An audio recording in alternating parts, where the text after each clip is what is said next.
এখানে মদনমোহন রাস নায়ক, কিন্তু রাধারানী রাস নায়িকা নন, রাসেশ্বরী। তিনি রাসের ঈশ্বরী। আর সাধারণ রাস নায়ক কৃষ্ণচন্দ্র। কৃষ্ণচন্দ্রকে মদন মোহন করেছেন মদন মোহিনী রাধিকা। বলছে কেবল মদন মোহিনী, বলছে না, তাহলে মদন মোহন মোহিনী। মদনকে মোহিত করেন মদন মোহন, আর মদন মোহনকে মোহিত করেন মদন মোহন মোহিনী রাধা রানী। প্রমাণ চৈতন্য চরিতামৃত। জগৎ মোহন কৃষ্ণ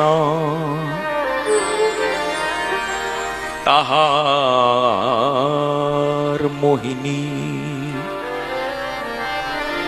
অতএব সমস্তের পরা ঠাকুরানী। সমস্তের পরা ঠাকুরানী, সমস্ত শব্দের অর্থ নিখিল বিশ্ব ব্রহ্মাণ্ডে যা আছে সব কিছুর পরা শ্রেষ্ঠা ঠাকুরানী কেউ যদি থেকে থাকেন তিনি একমাত্র শ্রীমতী রাধা ঠাকুরানী। শুধু ঠাকুরানী না, বলছেন পরা ঠাকুরানী, শ্রেষ্ঠা ঠাকুরানী। বলছে জগতের জীবের ঠাকুরানী তিনি, এটা বুঝলাম। আর কার ঠাকুরানী? বলছে ঠাকুরেরও ঠাকুরানী। সেই ঠাকুরকে কেন? আমার শ্যাম ঠাকুর, আমার কৃষ্ণচন্দ্র, রাধারানী তারও ঠাকুরানী। গোবিন্দ নিজ মুখে স্বীকার করেছেন, কিশোরীর দাস আমি পিতবাস।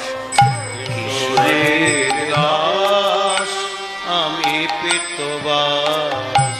কিশোরীর দাস আমি পিতবাস। কিশোরীর দাস আমি পিতবাস। ইহাতে সন্দেহ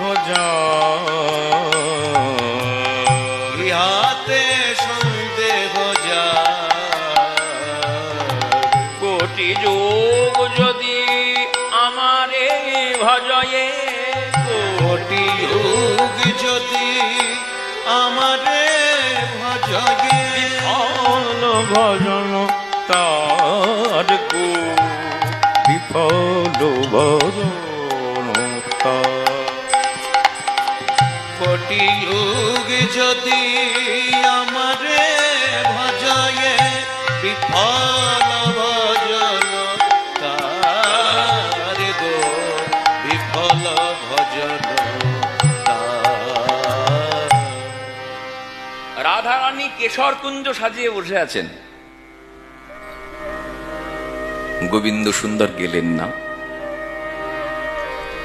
চন্দ্রাবলীর ঐকান্তিক আগ্রহে চলে গেলেন চন্দ্রার কুঞ্জে। রাধা রানী হলেন বিরোহিনী, পরবর্তীকালে মানিনী। বিদগ্ধ গোপাল বিলাসিনী নাম সম্ভোগ চিহ্নাঙ্কিত সর্বগাত্রম। সর্বগাত্রে সম্ভোগ চিহ্ন নিয়ে রাত্রির প্রায় শেষ জামে আমার শ্যাম চাঁদ পৌঁছচ্ছেন শ্রীমতী রাধা ঠাকুরানীর সেবা কুঞ্জে। দ্বার প্রান্তে পৌঁছেই উপলব্ধি করেছেন যে স্বামিনী প্রিয়াজি প্রাণেশ্বরী মানিনী, শুধু মানিনী না, মহামানিনী। এখন কি করেন শ্যামচাঁদ? শ্রীমতী রাধা ঠাকুরানীর সম্মুখ ভাগে গিয়েছেন, রাধারানী মুখ ফিরিয়ে আছেন, অবগুণ্ঠনাবৃতা, মুখ দেখবেন না শ্যামচাঁদের এমন ভাব। গোবিন্দ সুন্দর কত কথাই না বলছেন। বাংলার কবি জয়দেব রবি তদ্বিরচিতে গীত গোবিন্দে লিখছেন, ওয়াদসি, হে প্রিয় কথা কও, यदि किंचिदपि दंत रुचि कौमुदी हरति दरतिमिरम अति घोरम स्फुरद अधर सिधवे तव वदन चंद्रमा रोचयति लोचन चकोरम चारुशीले मुंचमयी मानमनिदानम स्वपदी मदनानलो दहति मम मानसम देहि मुख कमल मधुपानम। কথা কও, কথা কইবার তরে তুমি যখন তোমার দুটো ঠোঁট একটু ফাঁক করবে, তখন তোমার অপূর্ব দশন শ্রেণী দন্তপঙ্ক্তি প্রকাশিত হবে, আর সেখান থেকে যে চিক্কণতা, যে ঔজ্জ্বল্য প্রকাশিত হবে, তা আমার অন্তরের স্মর अंधकार के भी दूरीभूत कर। देहि मुख कमल मधुपानम, তোমার অধরামৃত দান করে আমাকে ঋদ্ধ করো, সমৃদ্ধ করো। রাধারানী শ্যামচাঁদের মুখপানে তখনও চান না। শ্যামচাঁদ ভাবেন এখন কি উপায় অবলম্বন করি, বলে বসেন, হে রাধে, ঘটায়া ভুজা বন্ধনম জানায়া হৃদখণ্ডনম येन वा भवति सुखजातम। আমাকে বন্ধন করো, কিংবা যে শাস্তিটি আমাকে দিলে তুমি সুখ পাবে, সেই শাস্তি আমাকে দাও। ये नवा भवति सुखजातम। তাও যখন রাধারানী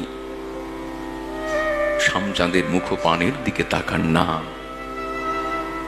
তখন শ্যামচাঁদ বলেন, ভনমসৃণবাণী করবাণী চরণদ্বয়ম সরস অলক্তকরাগম।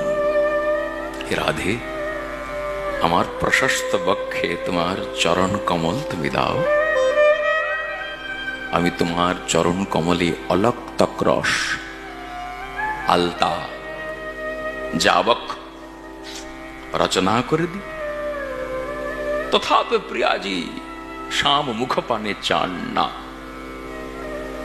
তখন গোবিন্দ সুন্দর শ্রীমতী জিউর পদপ্রান্তে নিপতিত হন এবং বলেন, স্মর গরল খণ্ডনম মম শিরসি মণ্ডনম দেহি পদ পল্লব মুদারম।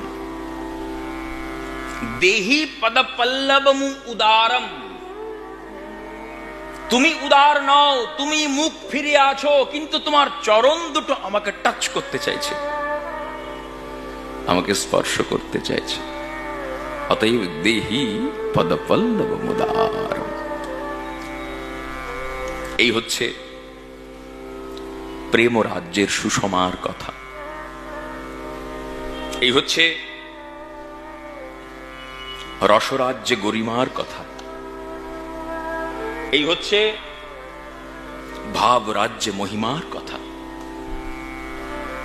ভাবের মহিমাই, রসের গরিমাই আজকে শ্যামচাঁদ,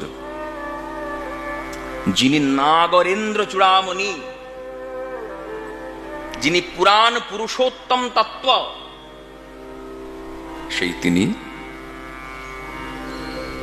প্রিয়া শিরোমণি স্বামিনী কৃষ্ণকান্তা শিরোমণি সাজুবালা রাধা ঠাকুরানীর পদপ্রান্তে নিপতিত।